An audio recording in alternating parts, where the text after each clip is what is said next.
अस्सलाम वालेकुम जी। आज हम डीएचए कोयटा की जो ऑन ग्राउंड डेवलपमेंट है उसके मुतालिक, और दूसरा जो अभी ये रेट में इतना ज़्यादा जंप आया है उसके मुतालिक, और ये एकदम जो रेट ड्रॉप हुआ है और ये इसके बारे में किसको इल्म था और किसको इल्म नहीं था, इसके बारे में बात करेंगे। डीएचए कोयटा बेसिकली 28 लाख रुपए का इसकी ओपन एफिडेविट का रेट था आज से कोई एक हफ़्ता पहले। उसके बाद ये रेट अचानक आहिस्ता आहिस्ता ऊपर जाने लग पड़ा, 33-34 में एक दिन पे आ गया। फिर अगले 2 से 3 दिनों में ये 40 से 45 लाख रुपए में ट्रेडिंग हो रही थी। ट्रेडिंग का मतलब है कि डील्स इस पे हो रही थी, कोई बंदा फ़ाइल ख़रीद रहा था, कोई बेच भी रहा था। तो क्या ये बातें सच्चाई है इसके अंदर? क्या वाकई इसके अंदर डील्स हो रही थी, लोगों ने पेमेंट्स की हैं, एक कनाल की फ़ाइल की या नहीं? डीएचए कोयटा में मैं आप लोगों को ये बताता चलूँ कि डीएचए कोयटा में सबसे, किसी भी सोसाइटी में सबसे इम्पॉर्टेंट 4 फैक्टर्स होते हैं जिसकी वजह से उसका रेट जब ऊपर जाता है तो आपको पता हो सकता है कि ये वाकई स्टेबल रहेगा या ये एक बबल है जो कभी भी बर्स्ट हो सकती है। तो डीएचए कोयटा में ऐसा बिल्कुल नहीं था। वो 4 चीज़ों को लोगों ने नज़रअंदाज करके इसकी अंधाधुंध बाइंग की है।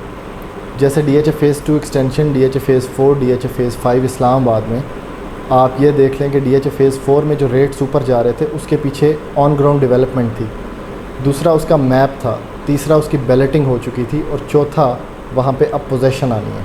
तो ये 4 स्टेप्स हैं जो आपने किसी भी सोसाइटी में जब वो डेवलप हो रही है तो ये कोई भी इंसान जब कहीं पे इन्वेस्टमेंट करता है तो वो ये देखता है कि उसके अंदर वो जो इन्वेस्टमेंट कर रहा है उसको कोई प्रॉफिट, उसमें से आउटपुट उसको मिलेगा। तो वो इन 4 चीज़ों से मिल सकता है। अगर उसका मैप आ रहा हो उसमें भी रेट का जंप होता है, उसकी बैलेटिंग हो रही हो उस पर जंप होता है, थर्ड उसमें फिर डेवलपमेंट हो रही हो कि ऑन ग्राउंड आप देखें तो बहुत ज़्यादा काम हो रहा हो, और फोर्थ और सबसे इम्पॉर्टेंट जो जब डीएचए का रेट 2 करोड़ क्रॉस करता है तो वो होता है उसकी पोजेशन पे। पोजेशन एक फ़ाइनल और आखिरी स्टेप है, उससे पहले भी काफ़ी स्टेप्स हैं जिससे आप फ़ायदा उठा सकते हैं।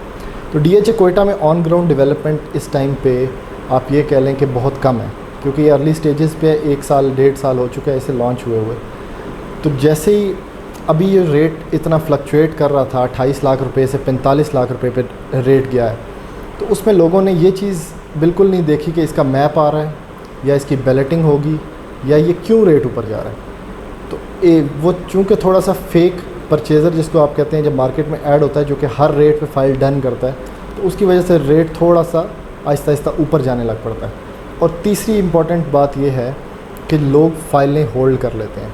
जैसे एक तरफ की हवा चलती है तो कोई बंदा जब फ़ाइल सेल नहीं करेगा, क्योंकि एक कनाल की ओपन एफिडेविट है, कोई बंदा ही सेल नहीं कर रहा, तो लेने वाली ज़ाहिर बात है सप्लाई और डिमांड के रूल से रेट आहिस्ता आहिस्ता ऊपर जाना शुरू हो जाता है। तो लोगों ने यही किया। कुछ लोगों ने लाहौर में से परचेजिंग की, पेशावर में से की, लोगों ने फ़ाइलें काफ़ी ज़्यादा इकट्ठी करनी शुरू कर दी 28 सवा 28 पे। तो अगले दिन रेट 33-34 लाख रुपये पे था, क्योंकि फ़ाइल एक है, लेने वाला पूरा पाकिस्तान है डीएचए कोयटा को। तो वो फ़ाइल का रेट 33-34 पे आ गया। फिर वीकेंड के ऊपर वो 45 लाख रुपए पे रेट चला गया था। अब 45 लाख रुपए पे जिसको ये नज़र आ रहा था कि ये इतना ज़्यादा रेट है एक कनाल ओपन फाइल का, उसने तो उसमें से एग्ज़िट कर लिया। लेकिन कुछ लोग थे जिन्होंने 45 पे भी ये सोच के बाइंग की कि हम ये शायद 50 पे चला जाएगा, 55 पे चला जाएगा, क्योंकि अर्ली बर्ड जो एक स्कीम आई थी डीएचए कोयटा की, जिसके ऊपर आपने 23.5 लाख रुपया इसके डेवलपमेंट चार्जेस जमा करवा देने थे, और उसके बाद आपको अर्ली बर्ड के नाम से कंफर्मेशन लेटर डीएचए कोयटा देता था कि आपका सबसे पहले प्लॉट डेवलप होगा, और उसके बाद अर्ली बर्ड जो कि वो डेवलप कर रहे हैं एरिया आहिस्ता आहिस्ता, उसके गेट शेड पे काम होना स्टार्ट हो गया, तो वहाँ पे आपको प्लॉट मिल जाएगा। यानी एक वो बात है कि जिसको यकीन किया जा सकता है कि बाकी ऑन ग्राउंड डेवलपमेंट हो रही है तो इसका रेट ऊपर ही जाएगा, ये बबल नहीं है, कोई फेक न्यूज़ नहीं है।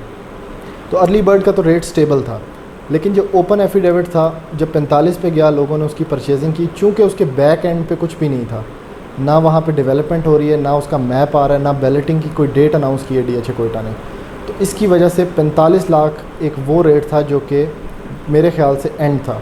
तो लोगों ने जब 45 पे बाइंग की तो बायर तो थोड़ा बहुत था, 45 पे लोग ख़रीदने वाले थोड़े बहुत थे, लेकिन फिर कुछ लोगों ने ये सोचना शुरू कर दिया कि इस रेट पे हमें फ़ाइलें निकालनी चाहिए मार्केट में।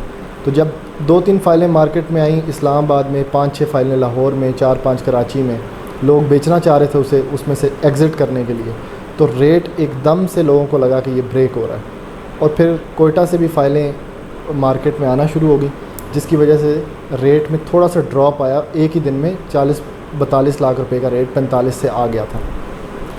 उसकी वजह से जो सेंसिटिव परचेज़र है मार्केट में, जो कि 45 लाख रुपया खर्च रहे DHA कोयटा की फ़ाइल पे, जिसके बैक एंड पे अभी तक इतना कोई डेवलपमेंट नहीं है, वो और डर गया, तो परचेज़र मार्केट से आउट हो गया।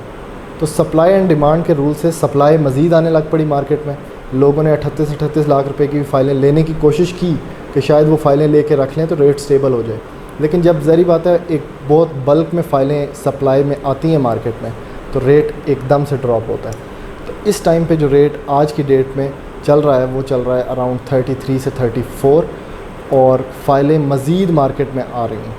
तो आपने अगर तो इन्वेस्टमेंट DHA कोयटा में 40 से 45 लाख की ब्रैकेट में की है या 35 से 45 लाख की ब्रैकेट में की है, तो ये कोई इतनी अच्छी इन्वेस्टमेंट नहीं थी, क्योंकि आप लोगों ने सोचा होगा कि शायद ये शॉर्ट टर्म इन्वेस्टमेंट है जिसमें आप इससे कुछ गेन करके 2-4 दिनों में 5-10 लाख रुपया तो इसको सेल आउट कर देंगे।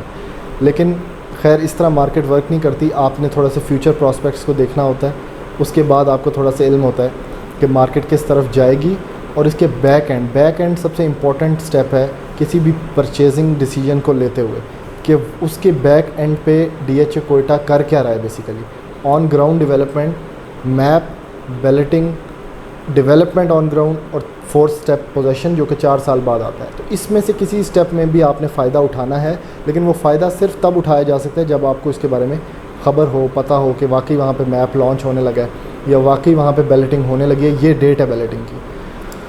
तो उसकी वजह से रेट फिर अब ड्रॉप हो गया। रेट ड्रॉप होने के बाद अभी इस टाइम पे मार्केट में फ़ाइलें बहुत ज़्यादा हैं और परचेज़र, स्टैंडिंग परचेज़र बहुत कम है। यानी लोग आपको 50,000 रुपया टोकन दे के फ़ाइल डन तो कर देते हैं, लेकिन उसके बाद अगले दिन सारी पेमेंट लेके नहीं आते। वो कहते हैं कि रेट मज़ीद ड्रॉप हो गया। ज़री बात है 35 लाख रुपए पे अगर किसी बंदे ने फ़ाइल ली है, अगले दिन रेट 33 लाख रुपए का है, तो 50,000 जो उसने दिया हुआ है वो तो वैसे ही कवर हो जाएगा अगर वो 33 लाख रुपए में फ़ाइल ले लेगा। तो वो 50,000 बेशक ज़ाया भी हो जाए तो उस बंदे को फ़र्क नहीं पड़ता, क्योंकि 2 लाख रुपए का नुकसान होता है अगले ही दिन। तो इसलिए जो मैक्सिमम मार्केट में डील्स बैकआउट हो रही हैं वो सिर्फ इस वजह से हो रही हैं। तो आपका अभी इस टाइम पे DHA कोयटा के परचेज़र और सेलर को क्या करना चाहिए? मुझे ये लगता है कि जो सेलर है वो भी इस टाइम पे सेल ना करे, क्योंकि रेट अभी स्टेबल होने का चांस सिर्फ तब है अगर हम फ़ाइल सेल ना करें। और दूसरा जो परचेज़र है वो थोड़ा सा ज़री बात है वेट करे कि वो 26, 27, 28 जो कि इसका मेरे ख़्याल में एक एवरेज रेट है DHA कोयटा की फ़ाइल का, उस पे जब आ जाए तो वो फ़ाइल ले सकता है, जो कि मुझे लग रहा है कि अगले 1 हफ़्ते में रेट आ जाएगा। दूसरा ये है कि आप जब DHA कोयटा में इन्वेस्टमेंट कर रहे हैं तो उसके बाद आपने ये सोचना है कि DHA कोयटा इतना इम्पोर्टेंट क्यों है इन्वेस्टमेंट वाइज। आपके पास DHA वैली का ऑप्शन है, वाइबल ऑप्शन है। आपके पास DHA फ़ेज़ 2 एक्सटेंशन के लास्ट ब्लॉक्स का सर्टिफिकेट्स का ऑप्शन है इस 30 से 35 लाख की ब्रैकेट में। तो इन ऑप्शंस में से ज़्यादा बेहतर DHA कोयटा इसलिए है क्योंकि DHA वैली भी एक पुराना प्रोजेक्ट है, उसको लोग टेस्ट कर चुके हैं। लेकिन हाँ, अभी उसमें चूँकि बैलेटिंग शैलेटिंग के फ़ेज़ आ रहे हैं, जैसे कि बैक एंड पे DHA वैली अभी स्ट्रॉन्ग है, तो उसमें इन्वेस्टमेंट बनती है। दूसरा ऑप्शन DHA कोयटा है, लेकिन DHA कोयटा हमेशा से एक लॉन्ग टर्म इन्वेस्टमेंट है। कोई बंदा अगर ये सोचता है कि वो 6 महीने में इस पे से कुछ ना कुछ पैसे इन्वेस्ट करके निकल जाएगा, तो ये मेरे ख़्याल में सही चीज़ नहीं है। तो आपने DHA कोयटा को इन्वेस्ट करना है 2 साल के लिए। उस 2 सालों में इन्होंने बैलेटिंग भी करनी है, और उसी 2 सालों में शायद ये हो सकता है कि अर्ली बर्ड को जैसे ही डेवलप करें तो एक नई स्कीम जो कि ब्लू वर्ल्ड के नाम से लॉन्च होने लगी है वो शायद लॉन्च हो जाए। तो ये चीज़ें आपने ज़हन में रखनी है इन्वेस्टमेंट करते वक्त। लेकिन ये है कि इतने पैसों में कनाल का प्लॉट, वो भी DHA का, पहले आपको मिलता था DHA फ़ेज़ 2 एक्सटेंशन इस्लामाबाद जो कि DHA फ़ेज़ 6 है, अब वहाँ भी नहीं मिलता क्योंकि उसकी बैलेटिंग होने वाली है। उसमें भी लास्ट ब्लॉक से सर्टिफिकेट आपको मिलता है 34-35 लाख में। DHA कोयटा आपको मिलता है 30 से 35 लाख की ब्रैकेट में, और DHA वैली की बैलेट फाइल्स मिलती हैं।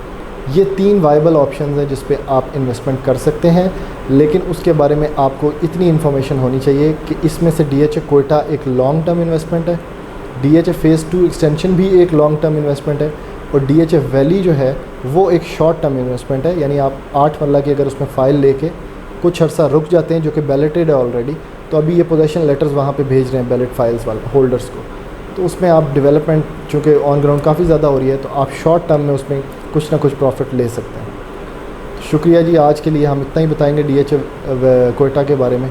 मज़ीद अपडेट्स आपको हम देते रहेंगे। Thank you.